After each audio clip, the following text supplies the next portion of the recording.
All right, a very interesting topic. Former President Trump's campaign is betting big on crypto. That's right. They're taking contributions in the form of cryptocurrencies. Let's bring in Vivek Ramaswamy, himself a former candidate and Trump campaign surrogate and CEO and all the good things in life. Vivek, welcome back. I wanted to start with you on the crypto story. I think it's very modern and current and cool that Mr. Trump, who, by the way, I've known for quite some time, has always been favoring the crypto. He doesn't see why not. It's certainly better than having the Fed and the Treasury run every darn thing in the world. What do you make of this story? Crypto for Trump. I think it's positive. Yeah. I think it's positive, Larry, and I'm, of course, biased because my presidential campaign also accepted cryptocurrency donations for the latter half of the campaign or most of the campaign. So I think it's a good move. But I think it's also what it symbolizes, right? Cryptocurrencies are an alternative, an opt-out from a system that sadly has been corrupted by the Federal Reserve running a printing machine for the last 20 years that's been on hyperdrive. And I think that opt-out holds the existing currencies, including fiat currencies, including even the U.S. dollar, holds their feet to the fire, which I think is an accountability that we should want, even if you're rooting for a strong dollar in the long run. And I think President Trump has been ahead of the curve. When he and I were together in New Hampshire, after some conversations that he and I had, I respected his decision coming out, saying that he was opposed to a central bank digital currency. And I think that that's something that libertarians, even not traditional Republicans, but libertarians and freedom-minded independents across this country really continue to respect about him, is his ability to adapt as the issues move. He's keeping up with them. And I think that's true about Trump in a way that it's not true about Joe Biden. No, for sure. I mean, you want to stop, this central bank digital currency.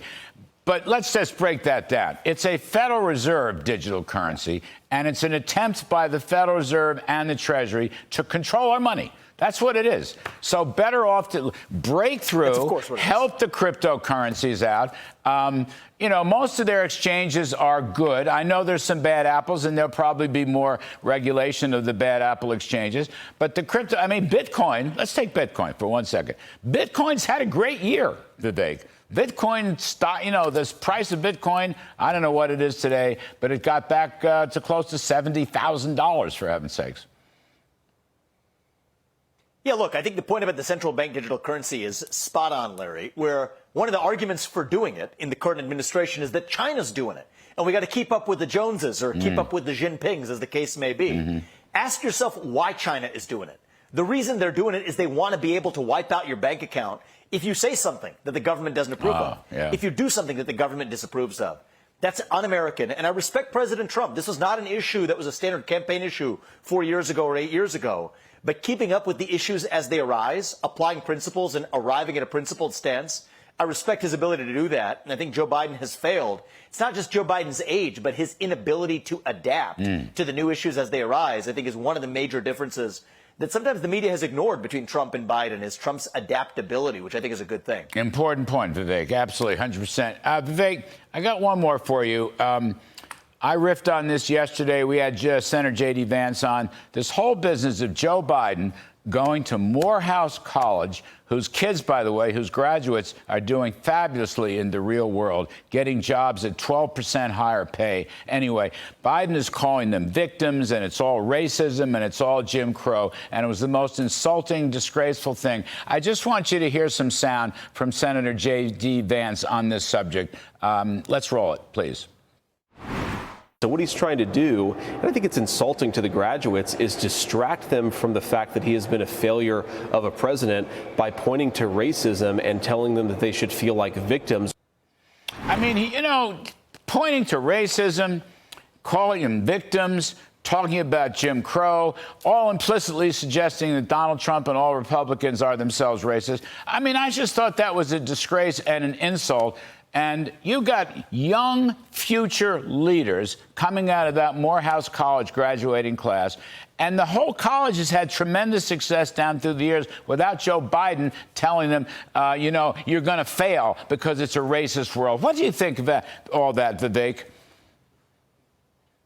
I think it is a classic move from their classic left-wing playbook. Blow woke smoke to deflect accountability for their own failures. Victimhood is the currency. They're doling it out. And they're not doing those kids a service. Joe Biden isn't helping those kids. I think one of the most disastrous things you could tell a young person is that you can't achieve something because of your skin color. Victimhood has become a cancer across our country, Larry. But the good news is the young people, they're not buying it anymore. A lot of those graduates were not looking up to Joe Biden and holding him out as some example. That is condescending. And you know what black voters want in this country? It is the same thing that all voters want, which is honesty and respect, not condescension. And so I think there's a tidal wave now coming in the other direction. We have become a nation of victims. As I've said, I've written a whole book about this. Yes, we have become a nation that wallows in victimhood instead of a nation of underdogs, which is what we were founded as.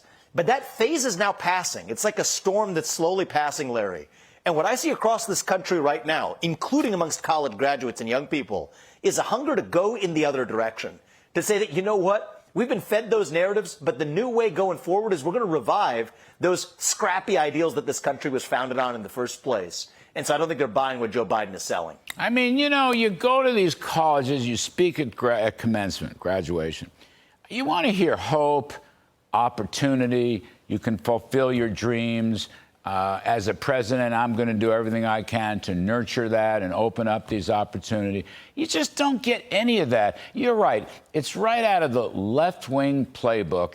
Everybody's a racist and everybody's a victim, and somehow we have to, I don't know, vote for Joe Biden and his government. It just doesn't make any sense at all. I mean, you know, Make America Great Again looks better and better when you hear a speech like that from Joe Biden. Vivek, one more. If you got a second, one more.